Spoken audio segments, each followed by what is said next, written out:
साथियों नमस्कार। मैं राम प्रताप सिंह कुशवाहा। आज अभियंता दिवस है, मतलब इंजीनियरिंग डे। क्या सृजनात्मकता का आज दिवस है। सबको बहुत बहुत बधाई सृजन के लिए। वास्तव में सृजन है क्या? आविष्कार, खोज, डिस्कवरी और ज्ञान। कभी आपने चिंतन किया, मनन किया कि ये कब से प्रक्रिया चालू हुई? मेरी समझ से जब से व्यक्ति ने आग की खोज की। अब आग की खोज कब हुई? आज से 25 लाख वर्ष पहले से इंजीनियरिंग चालू हो गई। आधुनिक भारत के जगत में, आधुनिक भारत जब स्वतंत्र हुआ उसके बाद सिविल इंजीनियर के रूप में श्री एम विश्वेश्वरैया साहब, जो कर्नाटक के रहने वाले थे, वो यहाँ पर एकदम ध्रुव नक्षत्र के रूप में दीप्तमान हुए भारत की इंजीनियरिंग में। और उन्होंने वास्तव में भारत को एक तरह से पैंच, रिंच और पैंच से लेके और डैम तक की विज्ञान पे लाके खड़ा कर दिया। और इसीलिए हमारे देश ने उनको सर्वोपरि सर्वोत्कृष्ट पुरस्कार भारत रत्न से सम्मानित किया। कभी आपने भारत के प्राचीन इतिहास में कभी झांकने का प्रयास किया है? और वास्तव में देखा जाए तो जो वर्ष 2023 जो चल रहा है, ये तो इंजीनियरिंग, भारत की इंजीनियरिंग और भारत के सृजन का सबसे अमूल्य वर्ष साबित होगा भारत के, दुनिया के इतिहास में। क्योंकि चंद्रयान 3 भारत में सफलतम झंडा, तिरंगा को चंद्रमा पे फहराया और शिव शक्ति जी की स्थापना हुई। ये भारत का अद्वितीय और अभूतपूर्व और अतुलनीय वर्क है। पूरी दुनिया से अगर आज आप तुलना करें तो भारत अपने सर्वोच्च शिखर पर है। देखिए, श्री रामचरितमानस में एक कहावत आई है, पराधीन सपनहु सुख नाही। 70 वर्ष पहले 15 अगस्त 1947 तक हम और हमारे नागरिक और हमारा देश पराधीन था। तो पराधीन में आप कैसे आविष्कार का सपना सोच सकते हैं? इन 70 वर्षों में भारत ने एक से एक कीर्तिमान स्थापित किए।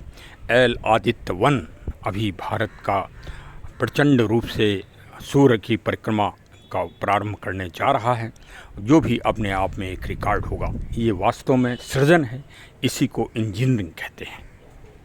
भारत के प्राचीन इतिहास में जो भी ऋषि मुनि तपस्वी हुए हैं, यदि आप उनकी जिज्ञासा और उनकी खोजों पे अगर आप नज़र डालें और हमारे ग्रंथ पुराने जो विमान शास्त्र और सूर्य सिद्धांत आदि हैं, तो आप पाएंगे कि भारत वास्तव में आदि और अनादि काल से इंजीनियरिंग का गुरु रहा है। चाहे ऋषि अगस्त हों, चाहे ऋषि भरद्वाज जी हों, चाहे वाराह मिहिर जी हों, और इन सब के सबसे प्रतापी अगर कोई है तो विश्वामित्र, जिनको विश्व का मित्र कहते हैं। कभी उनके नाम पर आपने गहनता से चिंतन किया? विश्वामित्र। अरे और भी कोई नाम रखे जा सकते थे उन संत के, उन महामुनि के, जो प्रभु श्री राम जी के गुरु बनते हैं और प्रभु श्री राम जी को सारी इंजीनियरिंग सिखाते हैं और सारी धनुष विद्या सिखाते हैं। अरे वही तो टेक्नोलॉजी है, वही तो टेक्नोलॉजी आज जिसके पास होगी वही तो इस दुनिया में राज करेगा। और क्या वो राज करेगा जिसका जहाज़ यहाँ आके इस भूमि में ख़राब हो जाए और 3 दिन तक खड़ा रहे? उससे क्या आप अपेक्षा कर सकते हैं? यही है इंजीनियर की सर्वोत्कृष्ट उदाहरण। इसलिए जो टेक्नोलॉजी, श्री राम रावण युद्ध जरूर हुआ, महाभारत का युद्ध जरूर हुआ, एक तरफ दुर्योधन महाबली था, एक तरफ अर्जुन थे, जीत किसी हुई? जिसके पास टेक्नोलॉजी थी। तो हमको और हमारे देश के जो नीति निर्माता हैं, उनको इस बात पे सोचना चाहिए, इस बात की योजनाएं बनाना चाहिए और हमारी जो अभियंता सेवा है और इंजीनियरिंग सेवा है, उसको देश की प्रमुख सेवाओं में से एक रखना चाहिए। अच्छा, देखिए, गौर करने वाली बात है कि मैंने अपने ब्लॉग में श्री विश्वामित्र जी का नाम लिया। आज इंजीनियरिंग डे है, मतलब अभियंता दिवस है, तो विश्वामित्र जी से इसका क्या संबंध है, कभी इस पे आपने मंथन किया?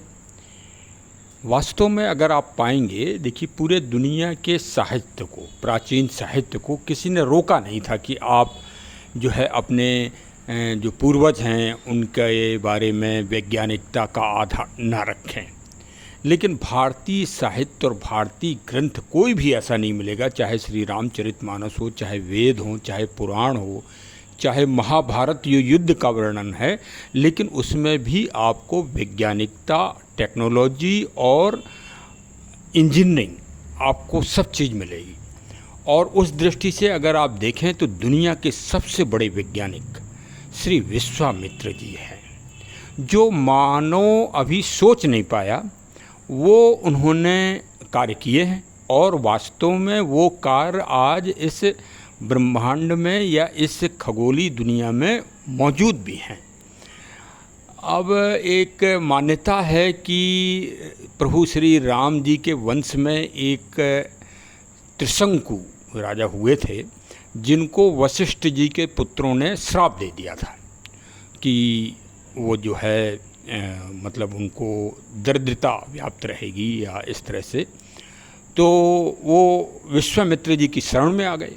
विश्वामित्र जी इंजीनियर आदमी थे, उन्होंने कहा ठीक है, हम तुमको जिंदा ही स्वर्ग भेज देंगे। मतलब स्वर्ग लोक, जैसे चंद्र लोक है, सूर्य लोक है, उसी तरह से स्वर्ग लोक भी सनातन लॉजी में ये एक महान बिंदु रखा गया है, स्वर्ग मिलेगा भाई।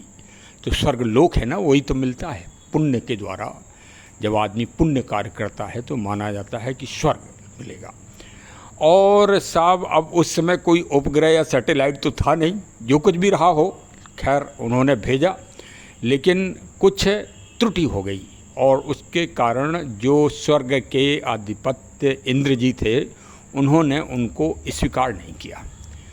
तो विश्वामित्र जी ने उनके लिए एक त्रिशंकु स्वर्ग लोक बना दिया। वो त्रिशंकु स्वर्ग लोक कहाँ है? खगोलीय दृष्टि से, अंतरिक्ष की दृष्टि से देखिए, एक तो ध्रुव तारा हमारे इतिहास में प्रसिद्ध है। ध्रुव तारा के उत्तर में सप्तऋषि मंडल है, जिसको क्या कहते हैं आज के दृष्टिकोण से? देखिए, अगर आप अपने प्राचीन ऋषियों और मुनियों को अगर आप इस दुनिया में स्थापित नहीं कर पाएंगे तो उनके दूसरे नामांतरण कर दिए जाएंगे। अब इसका नामांतरण हो गया है सप्तऋषि मंडल का अर्सा मेजर, और ग्रेट बियर और बिग बियर इसको कहते हैं, लेकिन ये है सप्तऋषि मंडल। और उस सप्तऋषि मंडल में 7 ऋषि, मतलब 7 वैज्ञानिक, जिन्होंने मानवता के लिए, सृष्टि के लिए आदि और अनादि काल में एक से एक ग्रंथ लिखे और एक से एक खोजें की मानव और सृष्टि के विकास के लिए। वही तो इंजीनियरिंग है जिससे लोकहित हो, जनहित हो। और अगर जन का विध्वंस हो हिरोशिमा और नागी की शाखा की तरह, तो वो इंजीनियरिंग नहीं है, वो उसका दूसरा पक्ष है। जो सुर और असुर संस्कृति है, सकारात्मक और नकारात्मक, तो वो नकारात्मक संस्कृति का सबसे प्रबल उदाहरण आधुनिक दुनिया में है। तो हमारे ऋषियों ने कभी ऐसा कोई कृत्य नहीं किया। हाँ, अब विश्वामित्र जी ने जो सप्तऋषि मंडल है उसके दक्षिण में त्रिशंकु नक्षत्र है। तो त्रिशंकु को जब ये हुआ कि ये कहाँ रहेंगे, तो उनके लिए एक त्रिशंकु मतलब एक सृष्टि की रचना प्रारंभ कर दी विश्वामित्र जी ने। तो मतलब ऐसा है कि यदि आप देखें तो हमारे इधर शास्त्रों में वैज्ञानिकता और इंजीनियरिंग भरी पड़ी है, और एक तरह से टास्क दिया गया है मानव को।